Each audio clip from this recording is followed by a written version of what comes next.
ಬೆಂಗಳೂರನ್ನ ಗೆಲ್ಲುವಂತ ನಿಟ್ಟಿನಲ್ಲಿ ಅಮಿತ್ ಶಾ ಅವರು ಒಂದು ಟಾರ್ಗೆಟ್ ಅನ್ನ ಕೊಟ್ಟಿದ್ದಾರೆ ರಾಜ್ಯ ನಾಯಕರಿಗೆ. ಬೆಂಗಳೂರು ಗೆಲ್ಲಕ್ಕೆ ಕಮಲ ನಾಯಕರಿಗೆ ಅಮಿತ್ ಶಾ ಟಾರ್ಗೆಟ್ ಯಾವ ರೀತಿಯಾಗಿದೆ? ಹಾಗಾದ್ರೆ ಚುನಾವಣಾ ಉಸ್ತುವಾರಿಗಳಿಂದ ಬೆಂಗಳೂರು ಶಾಸಕರು ಸಂಸದರ ಸಭೆ ನಡೆಯಿತು ನಿನ್ನೆ.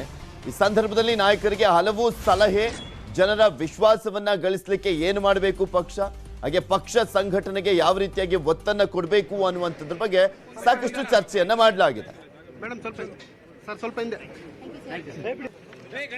ಇದೆಲ್ಲದ್ರ ಬಗ್ಗೆ ಮತ್ತಷ್ಟು ಮಾಹಿತಿಯನ್ನ ನೀಡ್ತಾರೆ ನಮ್ಮ ಪೊಲಿಟಿಕಲ್ ಬ್ಯೂರೋ ಮುಖ್ಯಸ್ಥರಾಗಿರುವಂತ ಚಿದಾನ್ ಪಟೇಲ್ ನಮ್ಮ ಜೊತೆ ನೇರ ಸಂಪರ್ಕದಲ್ಲಿ ಜಾಯ್ನ್ ಆಗ್ತಾ ಇದ್ದಾರೆ. Good morning Chidan Patel. ನಿನ್ನೆ ಅಮಿತ್ ಶಾ ಅವರು ಟಾರ್ಗೆಟ್ ಅನ್ನ ಕೊಟ್ಟಿದ್ದಾರೆ ಬೆಂಗಳೂರನ್ನ ಗೆಲ್ಲುವಂತ ನಿಟ್ಟಿನಲ್ಲಿ. ಯಾವ ರೀತಿಯಾಗಿ ಟಾರ್ಗೆಟ್, ಯಾರಿಗೆಲ್ಲ ಜವಾಬ್ದಾರಿಯನ್ನ ಕೊಡಲಾಗಿದೆ, ಯಾವ ರೀತಿಯಾದಂತ ರಣತಂತ್ರವನ್ನ ಹಿಡಿತಾ ಇದೆ ಬಿಜೆಪಿ?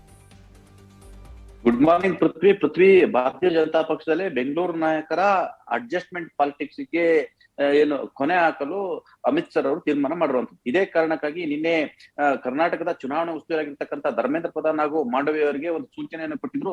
ಬೆಂಗಳೂರಿನಲ್ಲಿರ್ತಕ್ಕಂಥ ಪ್ರಭಾವಿ ಸಚಿವರು ಮತ್ತು ಪ್ರಭಾವಿ ಶಾಸಕರು ತಾವು ಗೆಲ್ಲುವುದಲ್ಲದೆ ಇನ್ನೊಂದು ಕ್ಷೇತ್ರವನ್ನು ಕೂಡ ಗೆಲ್ಲಿಸಬೇಕು, ತಾವು ಕೂಡ ಇನ್ನೊಂದು ಕ್ಷೇತ್ರವನ್ನು ದತ್ತು ತಗೋಬೇಕು, ಆ ಮುಖಾಂತರ 2 ಕ್ಷೇತ್ರಗಳು ಗೆಲ್ಲಬೇಕು ಅನ್ನೋ ಒಂದು ಸಂದೇಶವನ್ನು ರವಾನೆ ಮಾಡಿರೋದು ಮತ್ತು ಇದು ಖಡಕ್ ಆಗಿ ನಾವು ಇದನ್ನು ವಾಚ್ ಮಾಡ್ತೀವಿ ಅಂತ ಹೇಳಿರುವಂತದ್ದು. ಅಲ್ಲದೆ ತಾವು ಯಾವ ಕ್ಷೇತ್ರದಲ್ಲಿ ನಿಲ್ತಿದ್ರ ಆ ಕ್ಷೇತ್ರದ ಹೊರತುಪಡಿಸಿ ತಾವು ಇನ್ನೊಂದು ಕ್ಷೇತ್ರವನ್ನು ದತ್ತು ತೆಗೆದುಕೊಳ್ಬೇಕು. ಆ ದತ್ತು ತೆಗೆದುಕೊಳ್ತಕ್ಕಂಥ ಕ್ಷೇತ್ರದಲ್ಲಿ ಬೂತ್ ಮಟ್ಟದಲ್ಲಿ ತಾವು ಪ್ರಚಾರವನ್ನು ಮಾಡಬೇಕು, ವಾರ್ಡ್ ಸಭೆಗಳನ್ನ ಮಾಡಿಸ್ಬೇಕು, ಪ್ರತಿ ಜನರ ಮನೆಗಳಿಗೆ ಹೋಗ್ಬೇಕು, ಆ ಮುಖಾಂತರ 2 ಕ್ಷೇತ್ರ ಗಳಿಸಬೇಕಂತ ಹೇಳಿ ಸೂಚನೆ ಕೊಟ್ಟಿರುವಂತದ್ದು. ಯಾಕಂತಂದ್ರೆ ಬೆಂಗಳೂರಿನಲ್ಲಿ 28 ವಿಧಾನಸಭಾ ಕ್ಷೇತ್ರಗಳು ಇರ್ತಕ್ಕಂಥದ್ದು. ಹಾಗಾಗಿ ಈ ಬಾರಿ 20ಕ್ಕೂ ಹೆಚ್ಚು ಸ್ಥಾನಗಳನ್ನ ಗೆಲ್ಲಬೇಕು.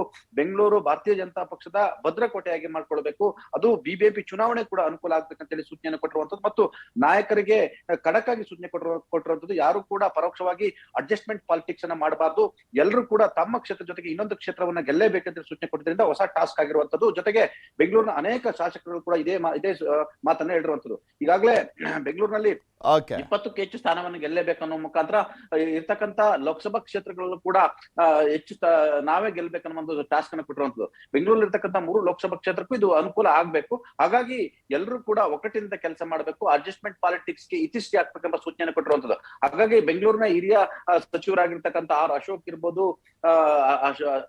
ಹಿರಿಯ ಶಾಸಕರಾಗಿರ್ತಕ್ಕಂಥ ಸುರೇಶ್ ಕುಮಾರ್ ಇರ್ಬೋದು ಮತ್ತು ಅಶ್ವಥ್ ನಾರಾಯಣ ಇರ್ಬೋದು, ಇವೆಲ್ಲರೂ ಕೂಡ ಈಗ ಹೊಸ ತಲೆನೋವು ಶುರುವಾಗಿರುವಂತದ್ದು. ತಾವು ಗೆಲ್ಲದಲ್ಲದೆ ಬೆಂಗಳೂರಿನ ಇನ್ನೊಂದು ಕ್ಷೇತ್ರವನ್ನು ಗೆಲ್ಲಿಸುವ ಹೊಣೆಗಾರಿಕೆಯನ್ನು ಹೊರುವಂತದ್ದು ಅತಿ ದೊಡ್ಡ ಒಂದು ಟೆನ್ಷನ್ ಶುರು ಆಗಿರುವಂತದ್ದು ಅಂತಲೇ ಹೇಳಿದ್ರು ತಪ್ಪಾಗ್ಲಾರ್ದು. ನೋಡೋಣ ಚಿದಾನ್ ಪಟೇಲ್ ಯಾವ ರೀತಿಯಾಗಿ ರಣತಂತ್ರವನ್ನ ಎಣಿತಾರೆ ಅಂತ. ಥ್ಯಾಂಕ್ ಯು ನಿಮ್ಮೆಲ್ಲ ಮಾಹಿತಿಗಾಗಿ.